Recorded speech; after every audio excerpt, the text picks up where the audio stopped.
우리 공화당 조원진 대표가 말합니다. 배신자들이 사과하라는 건 위헌정당, 내란정당 인정하라는 것입니다. 박 대통령 탄핵 때 무릎 꿇고 사과했던 바른정당이 대패했었던 일을 기억해야 한다. 배현진의 간에 붙었다, 쓸개에 붙었다 하는 천박한 정치질을 지적합니다. 이재명 대표 때 탄핵을 31번 뭐 특활비, 특경비, 중요부, 대통령실도 검찰도 감사원도 잘랐잖아요. 그건 대선 불복이에요. 그런데 윤석열 정부나 국민의힘이 대선 불복에 대한 부분들을 제대로 못하더라. 제가 사실은 이건 대선 불복이다. 이런 부분에 대해서 국민들한테 좀 필요한 설명이 좀 필요했다.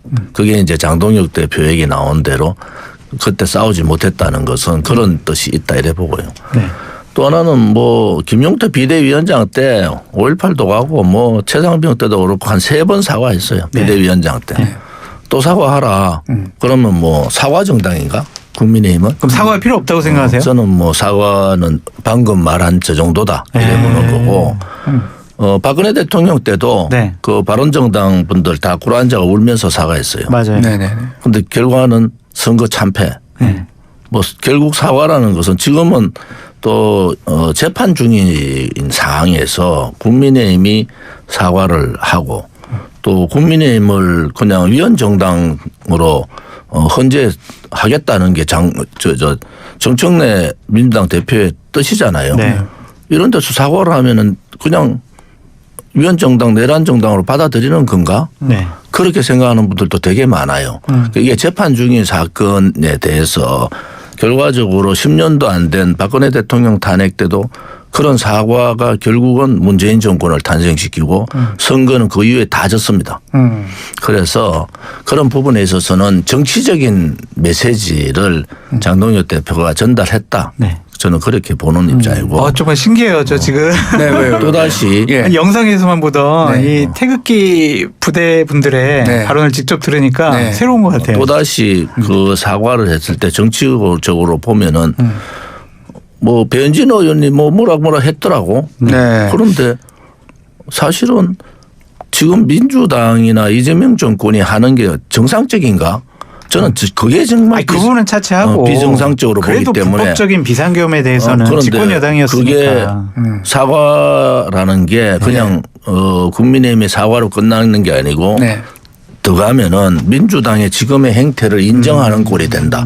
지금의 내란 프레임을 가지고 국민들의 생각을 멈춰놓고 지금 소위 입법 독재를 통해서 입법 사법 행정을 다 장악하는 그런 입장을 가고 있잖아요. 그런 부분이 맞물려 있지. 이것이 사과 하나의 사건으로 그냥 마무리되는 거 아니다. 이런 입장입니다. 이상민 큐레이터. 배현진 의원 발언 수위가 높아요. 그렇습니다. 배현진 의원이 진정 끊어야 할 윤석열 시대와는 절연하지 못하고 윤핵인 신천지에 비위 맞추는 정당이 되어선 절대로 내년 지선에서 유권자의 눈길을 얻을 수조차 없다. 왕이 되고 싶어 감히 어자에 올랐던 천박한 김건희와 그 김건희 보호하느라 국민도 정권도 안중에 없었던 한 남편의 처참한 계엄 역사 우리는 결별해야 된다. 이런 말을 또 했습니다. 대표님 어떻게 생각하세요? 뭐 배현진 의원 좀 아시나요? 사이비 종교? 뭐 신천지 통일교하고 절연해야 된다. 그건 옳은 말이에요.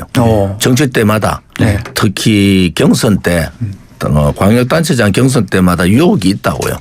집단표가 있기 때문에. 그런데 그거하고 절연해야 된다는 것은 이번에 통일교 사건을 통해서도 우리가 느꼈을 거다. 저는 뭐 정치에 종교가 개입하면 안 된다. 이런 입장을 확실하게 가지고 있고. 왜냐하면 정치는 현실적이고 종교는 기적을 바라고 그런 입장이잖아요. 종교가 정치에 들어오면요 계속 기적적으로 계속 그래 가기 때문에 현실적인 정치하고 동떨어진다 이래 보는데 배현진 의원이 그 말 말고는 배현진 의원이 할 얘기 아니에요.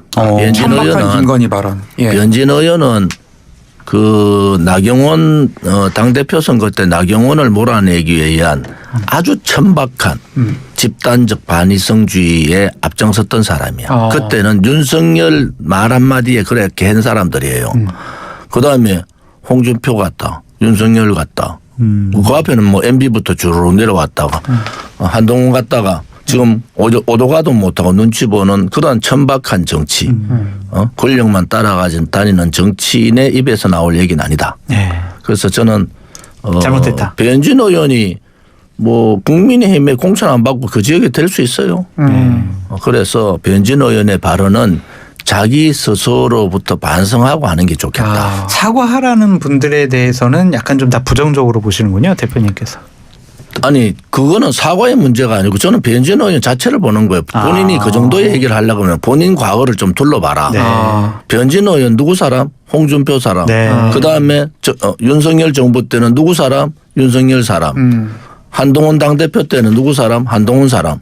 그러한 정치에 요 얼마 안 되는 기간 동안의 변화를 가지고 무슨 올바른 정치를 얘기한다. 저는 뭐 그런 자체가 저는 잘못됐다. 본인부터 반성하라. 왜냐하면은 우리가 윤석열 정부 때 가장 그 꼬그라지게 된 윤석열 정부가 비판받게 된 사항 하나가 네. 바로 나경원 몰아내는 연판장 그렇죠. 사건이에요. 초선들에 의한 제가 그 명을 했잖아요.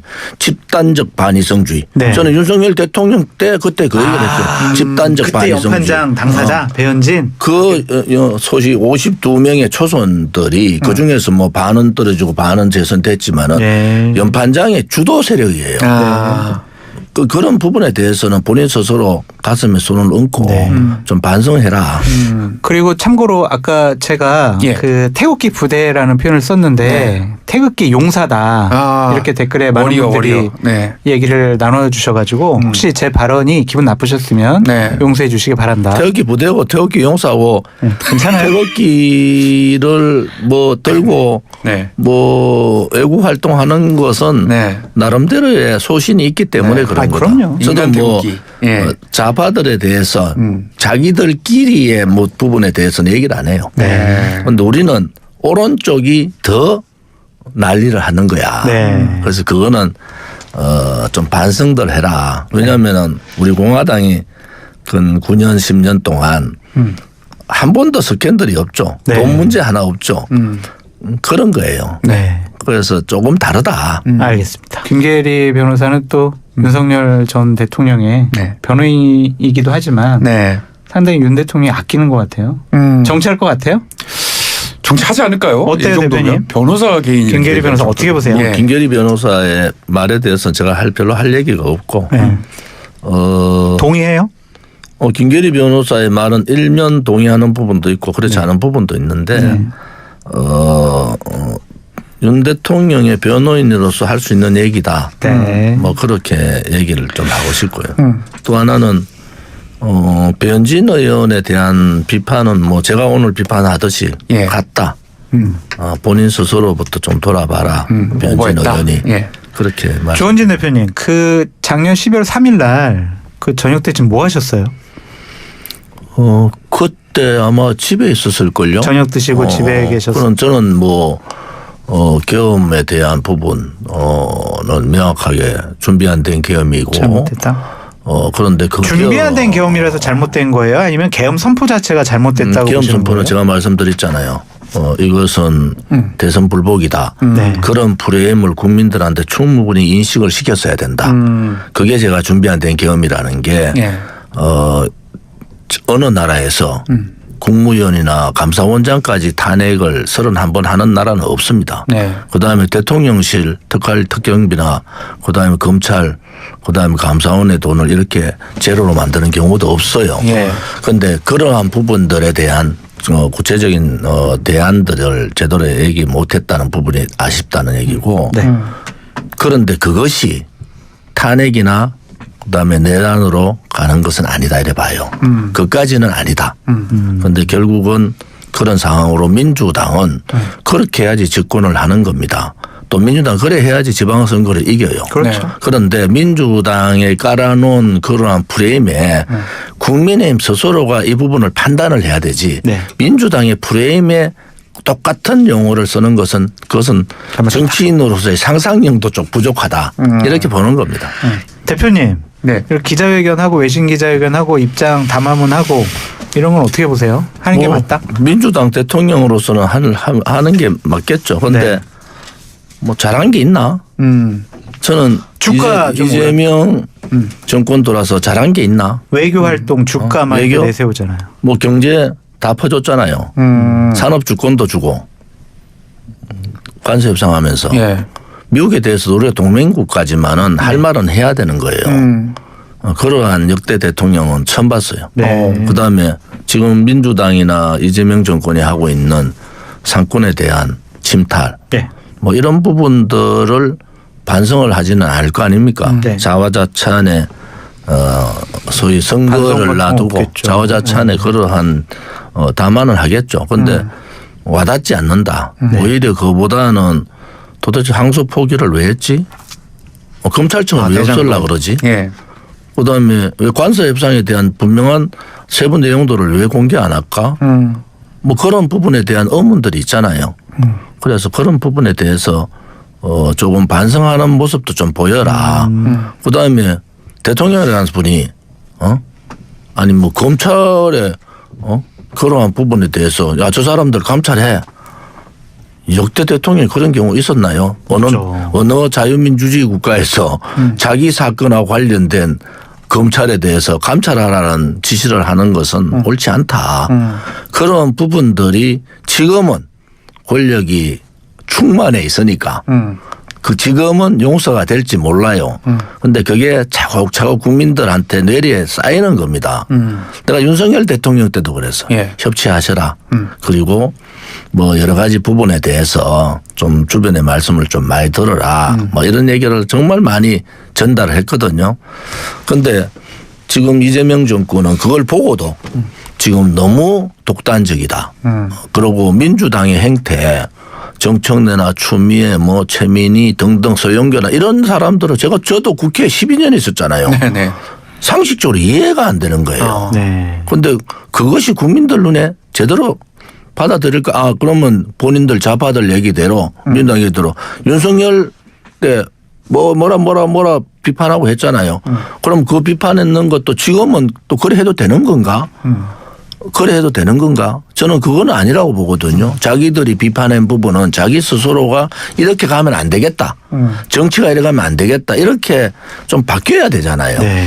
그런데 그렇게 하는 모습들은 지금 6개월 상황에서 했는가라고 보면은 저는 아니라고 봐요. 대표님, 그 우리공화당 차원에서 12월 3일 날 별도의 뭐 행사나 메시지 계획하고 계세요? 지금은 바깥에 소위 우리 표현으로 자유파 재정당들이 있죠. 네. 뭐 그런 정당들하고 여러 가지 논의를 하고 있습니다. 네. 그래 한 가지 더 여쭤볼게요.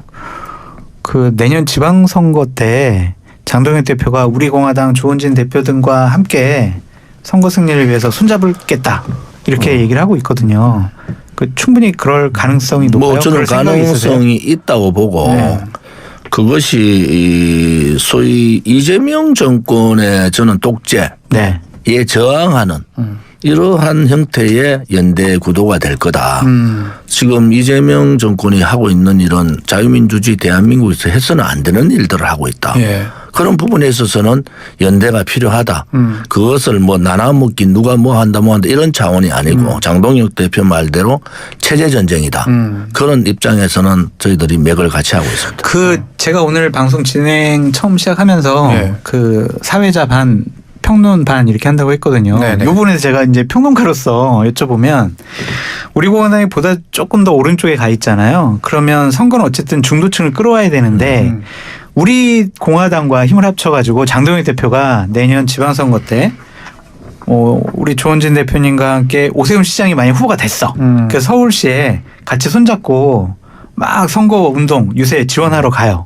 그러면은 이 결과에 좀 긍정적일까요? 어떻게 봐요? 중도층이 아니 저런 태극기 용사분들과 함께하는 오세훈 시장 도저히 찍어줄 수 없어. 그렇게 생각하는 분들이 좀 있지 않을까요? 첫째는 중도층. 저는 오세훈 시장이 서울시장 되는 것 자체가 안 된다고 보는 안 거예요. 된다. 왜냐하면은 서울시가 오세훈의 독점은 아니잖아요. 네. 그다음에 결과적으로 3번의 시장하면서 결과물이 별로 없습니다. 네. 그리고 명태균 사건과 관련돼서 본인은 아니라 하지만 많은 국민들은 되게 부끄럽다. 네. 이런 생각을 하기 때문에 저는 오세훈 시장 스스로가 이번에 서울시장에서 조금 출마를 안 하는 것이 옳다 이런 입장을 갖고 그럼 누구 있고. 미루세요? 그다음에 또 하나는 오세훈 시장이 된다 하더라도 네. 저는 보궐선거 있을 가능성이 대단히 높다. 명태균권 때문에. 그런 이제 지금 민주당이 오세훈 시장 그냥 두겠어요. 그러니까 지금 민주당의 소위 서울시장 감들은 출마 생각을 안 해요. 뭐 지금은 굉장히 어려운 이 부동산 문제의 여파가 엄청 크다. 네. 또 그런 입장으로 봐서는 네. 그 다음을 볼 가능성이 높다. 네. 뭐 그런데 저는 뭐 오세훈 시장 외에 다른 대안들을 국민의힘이 좀 찾는 게 좋겠다. 누구요? 얘기해 보세요. 누구? 뭐 나경원도 있고 이진숙도 있고 이진숙. 그다음에 신동욱도 있고 네. 뭐 이런 후보들이 네. 아마 연대를 통해 가지고 후보 경선을 통해서 하는 것이 옳지 않느냐. 이 판은 네. 오세훈이 아니라도 서울시장 선거는 이길 가능성이 대단히 높습니다. 근데 이제 대표님 개인적인 생각 말고 근데 국민의힘 후보가 됐어. 됐어요. 그냥 마음에 안 들지만. 오세훈이 네, 됐어요. 그러면은 장동현 대표가 지원 요색을 하러 갑시다. 우리는 오세훈이 되면 지원 요새 안 합니다. 안 해요? 안 합니다. 이 얘기를 듣고 오세훈 시장 측에서 좋아할지 싫어할지 그거는 좀 나중에 제가 그래서 제가 물어보고요. 말한 대로 오세훈 시장의 가치는 굉장히 떨어졌다. 네. 지금은 뭐 저는 민주당이 서울시장 하는 것을 적극 반대하는 사람이지만 네. 국민의힘도 네. 경기도 서울 부분은 새로운 사고를 가지고 좀 하는 게 좋겠다. 그냥 뭐 프로테지가 나오니까 오세훈이 돼야 되는 거 아니냐. 네. 또 뭐 김동연이 안 나오니까 경기도는 뭐 김동연이 나오는데 안 될 것 같으니까 경기도는 누가 놔도 된다. 이런 차원을 좀 벗어나라. 네. 그런 입장을 좀 전달해 주세요. 선거연대 얘기가 나와서 말인데 네.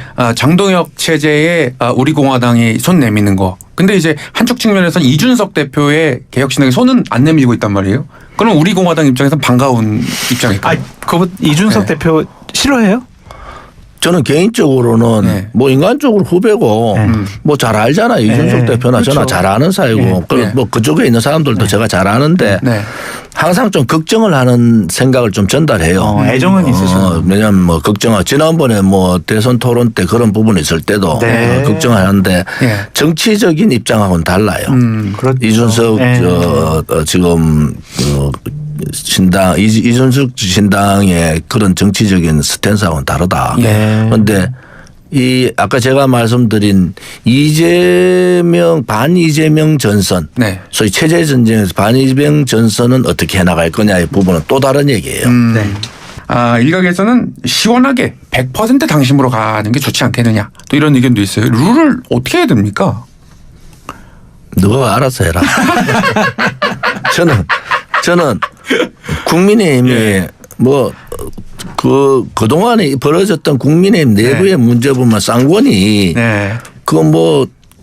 김문수 후보 3번 절차를 거쳐 된 사람을 네.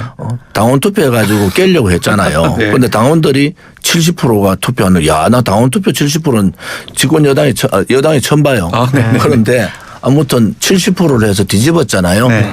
그것은 지금 민주당의 소위 말하는 개딸들 강성 지지층에 대한 부분은 잘 비판들 안 해. 네. 그런데 국민의힘의 네. 당원들의 선택은 되게 비판을 많이 받아요. 네. 그래서 지금 이 상황에서는 국민의힘의 중심은 당원이에요.